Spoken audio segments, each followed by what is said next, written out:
if come the end of this Christmas period, I mean, they normally say whoever's top at Christmas wins the league, right, or there or thereabouts. I think it's only 2 or 3 teams that have never won it that have been top at Christmas. If you are there or thereabouts, do you think you break the bank for Ivan Toney?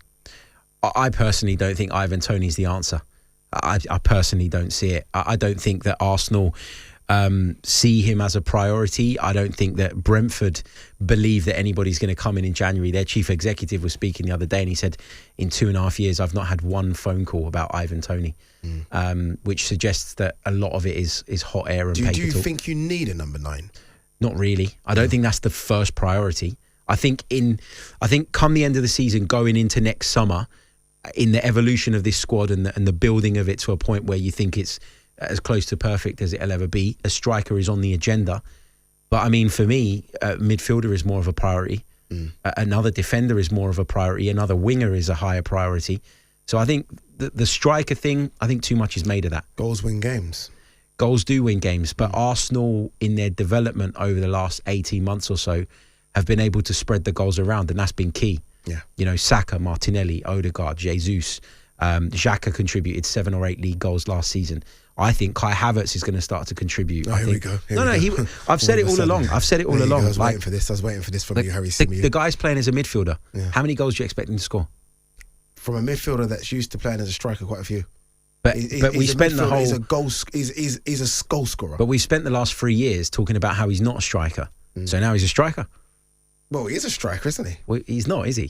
Well, but he is though, isn't he? But he's not playing there. He's played as a striker more than any other position in his career. But he's not playing as a striker at Arsenal. Yeah. And the narrative from Chelsea for all those years was, by the way, it's not just goals that you want from Kai Havertz, because you're right. I mean, I think the new fan base of football is, you know, goals and assists, and that's all they judge a player by.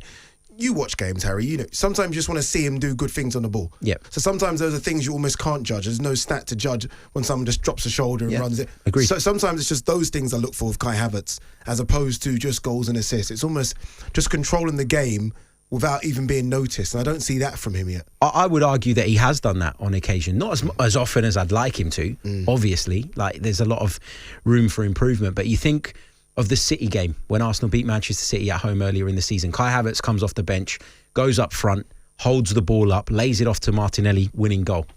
You think about community shield. You know what you're doing? You're doing what I did last season, and I've had enough of it now for Darwin Núñez.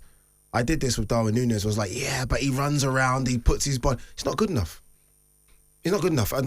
People can point out his goals and assists. I just look at him and I think, for what I want Liverpool to be, you're not going to be the guy. I've had enough of thinking that he runs, he's strong, you don't know what he's just not. We spent 70 odd 80 minutes and he's not good enough.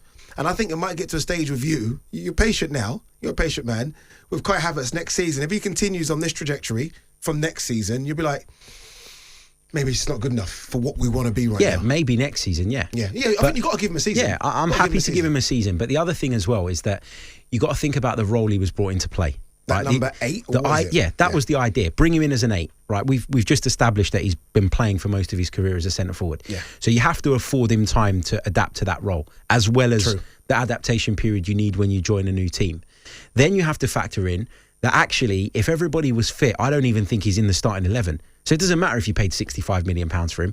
Thomas Partey, Declan Rice and Martin Odegaard would be your midfield 3 if all of them were available, and Kai Havertz becomes a utility man that can come on up front, on the right, on the left, or in the midfield. Okay.